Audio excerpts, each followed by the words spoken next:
Hello बच्चों, आज फिर हम लोग पाठ 6 तत्वों के निष्कर्षण में बात करेंगे। आज का क्लास बहुत ही इंपॉर्टेंट होगा और इसका पीडीएफ भी हम डिस्क्रिप्शन बॉक्स में दे रहे हैं। आप डिस्क्रिप्शन बॉक्स में जाइए और डिस्क्रिप्शन बॉक्स में जाएंगे तो आप पीडीएफ डाउनलोड कर लीजिएगा। ये सारा मटेरियल आपको लिखित मिल जाएगा। वीडियो रोक रोक करके लिखने की जरूरत आपको नहीं है ना। आप जैसे वीडियो को ओपन कीजिएगा, खोलिएगा, दिखेगा एक काला तीर का निशान नीचे की ओर, त्रिभुज का निशान नीचे की ओर होगा। उसको आप जैसे ही टच कीजिएगा तो डिस्क्रिप्शन बॉक्स खुल जाता है, उसमें हरा कलर से लिखा हुआ रहेगा। उसको आप अगर टच कीजिएगा तो डाउनलोड हो जाएगा ये धातु का डिस्कशन का ये पीडीएफ उसका। तो ध्यान रहे, देखिए ये पार्ट 6 में हम लोग बात किए हैं कि देखिए अयस्क क्या है। अयस्क से धातु निकलता है, यानी कि ऐसा खनिज जिससे हम धातु को आसानी से निकाल सकते हैं उसे हम लोग अयस्क कहते हैं।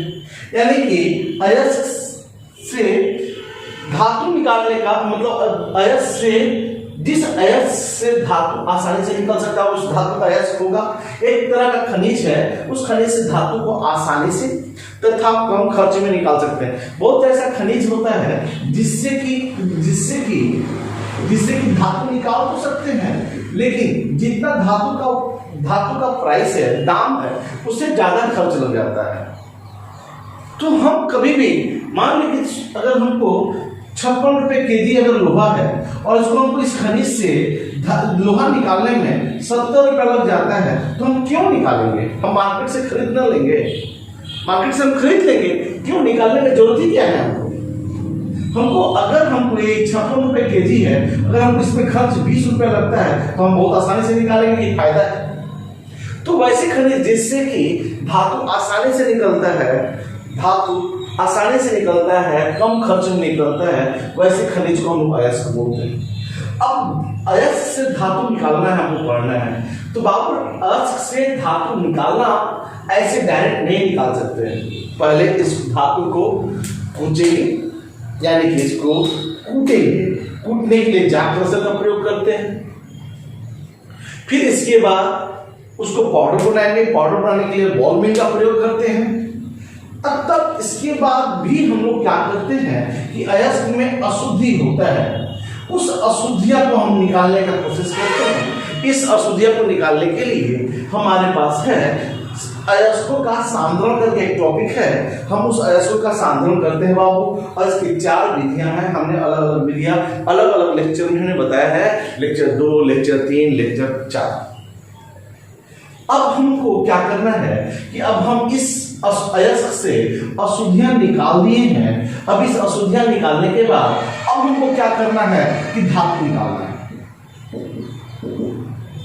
लेकिन आप एक चीज बता देते हैं कि धातु आप डायरेक्ट नहीं निकाल सकते बाबू, डायरेक्ट नहीं निकल सकता है धातु। इतना ऐसे नहीं फट से अयस्क है धातु निकाल दे, नहीं, ऐसे नहीं निकाल सकते।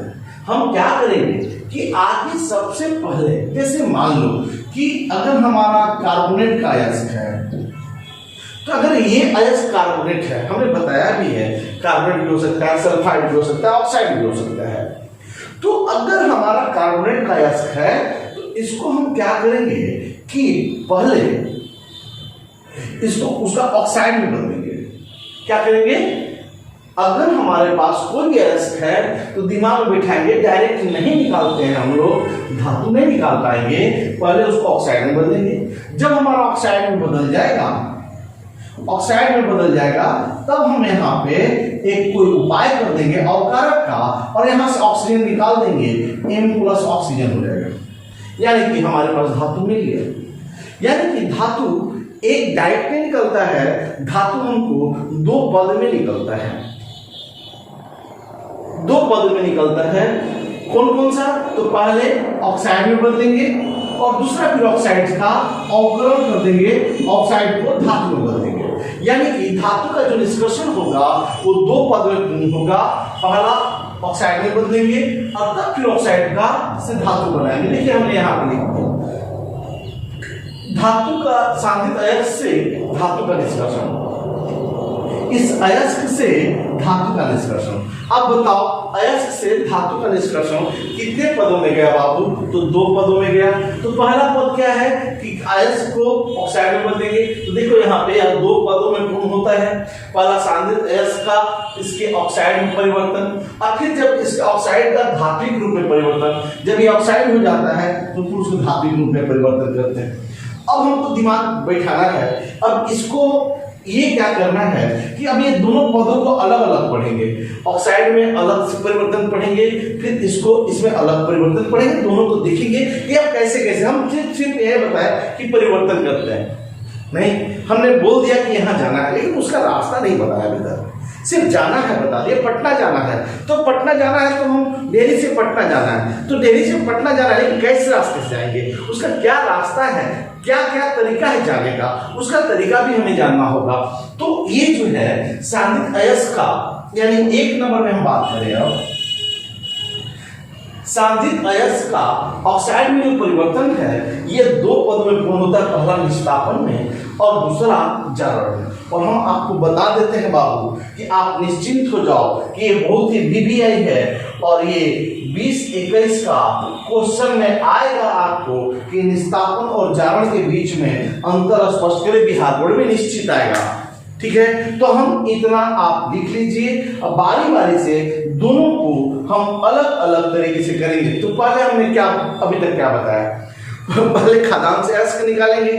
उस अयस्क से क्या करेंगे कि उसको आगे बड़ा रहेगा, उसको कूट के छोटा पीस कर लेंगे, फिर उसको पाउडर बना लेंगे। पहले बात कर चुके हैं। जब पाउडर बना लेंगे तो उसमें से अशुद्धियां निकाल लेंगे, वो भी पहले बात कर चुके हैं। अब फिर अशुद्धियां जब निकल गया तो शुद्ध अयस्क से पहले उसको ऑक्साइड में बदलेंगे, और जब ऑक्साइड से फिर उसको धातु में बदलेंगे। लेकिन जो ऑक्साइड में बदलते हैं वो दो तरीके से ऑक्साइड में बदलते हैं। पहला तरीका है निष्कापन और दूसरा तरीका है जारण। और आपसे यही पूछेगा कि निष्कापन और जारण के बीच में क्या अंतर है। हम लोग भोजपुरी में गाली है, बहुत मस्त गाली है, निस्तनिया और जरनाखा। ठीक है, तो आप याद रखें निष्कापन, निस्तनिया, जारण, जरनाखा। आप पहले से नोट करो।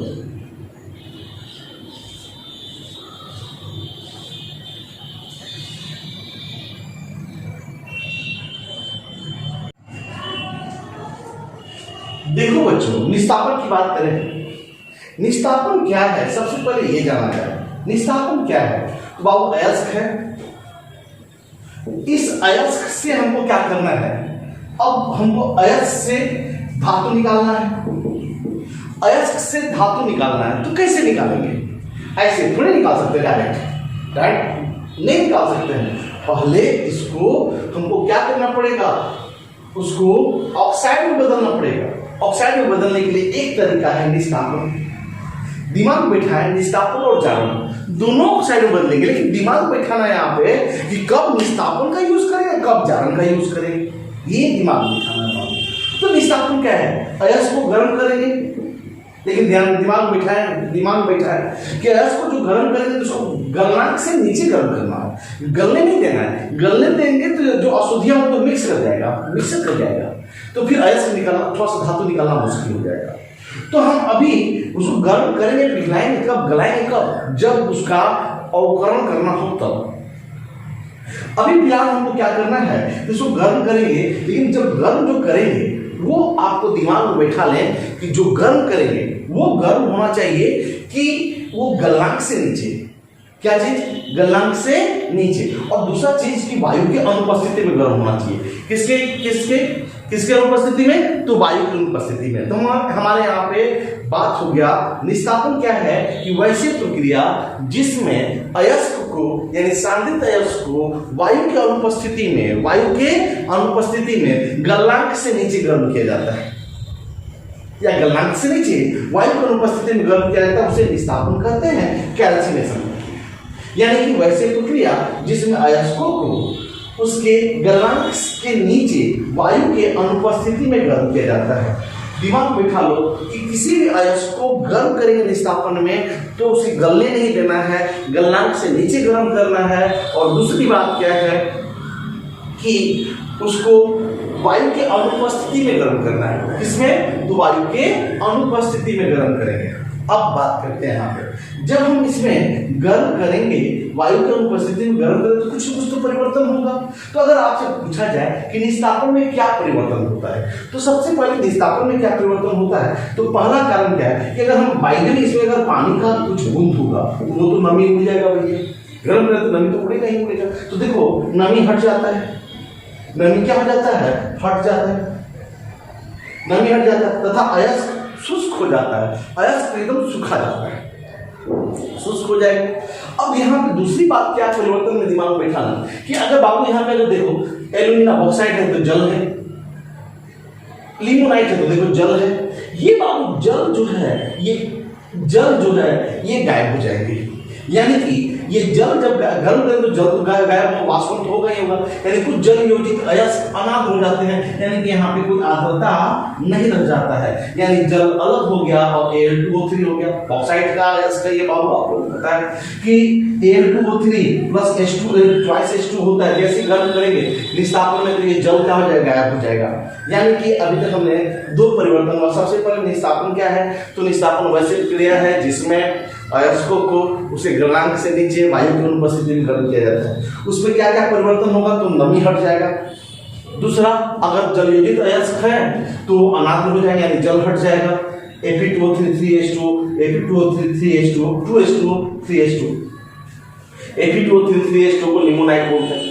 कुछ कार्बोनेट अयस्क, ये याद रखना है बाबू, ये याद रखना है कि कार्बोनेट अयस्क उसका ऑक्साइड में परिवर्तन हो जाते हैं। जैसे ZnCO3, तो देखो यहाँ का CO3 है तो एक ऑक्सीजन यहाँ का है ZnO प्लस CO2, PbCO3 तो एक ऑक्सीजन है PbO प्लस CO2, यहाँ पे CaCO3 MgCO3 तो CaO MgO प्लस 2CO3, यहाँ का एक CO2 और यहाँ का एक CO2, इसको डोलोमाइट बोलते हैं। यानी कि हमने क्या क्या परिवर्तन कहा?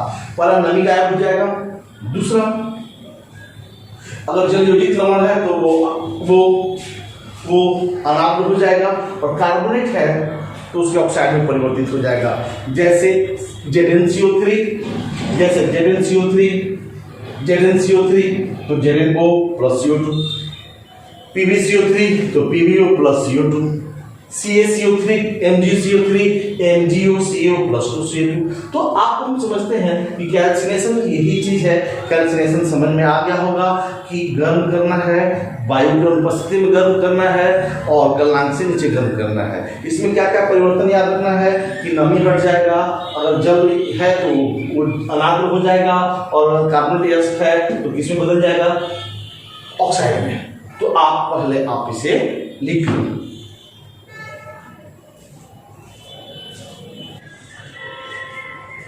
अब देखो दूसरी बात किया जाए जारण का।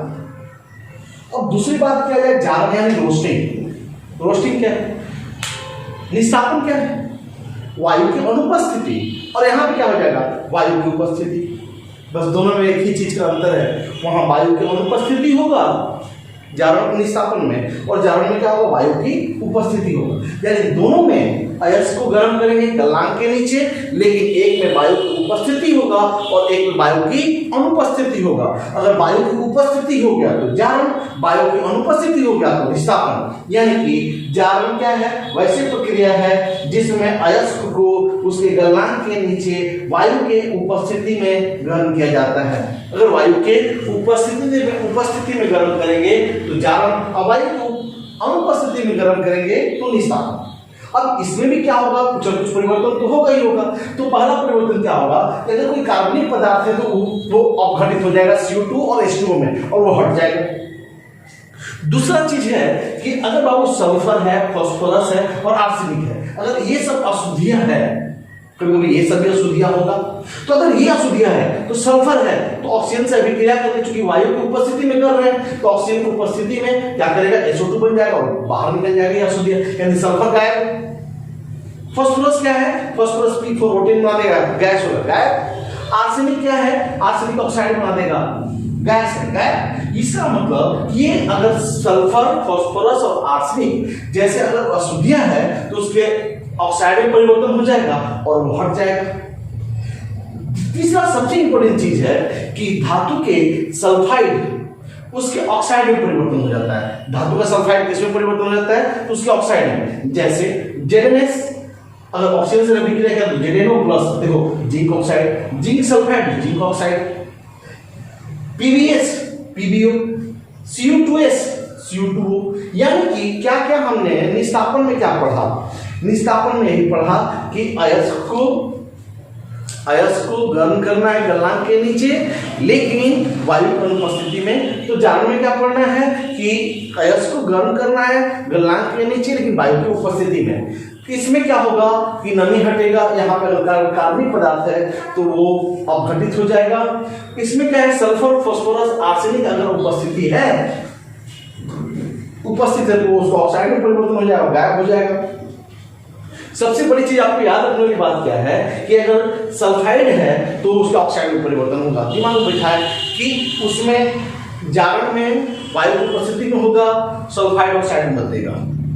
ठीक है। निस्तापन क्या होगा कि वायु की अनुपस्थिति में होगा और कार्बोनेट ऑक्साइड में बदलेगा। दिमाग में बैठा है, कार्बोनेट ऑक्साइड में बदलेगा तो निस्तापन, और ये बहुत इंपॉर्टेंट चीज है, कार्बोनेट ऑक्साइड में बदलेगा तो निस्तापन, और सल्फाइड ऑक्साइड में बदलता है तो उसके लिए जारण करना पड़ता है। कार्बोनेट ऑक्साइड बदलने के लिए निस्तापन करना होगा, और जारण और सल्फाइड को अगर ऑक्साइड में बदलना होगा तो जारण करेंगे। तो आप समझ में आ गया होगा, आप इसे नोट कर लो।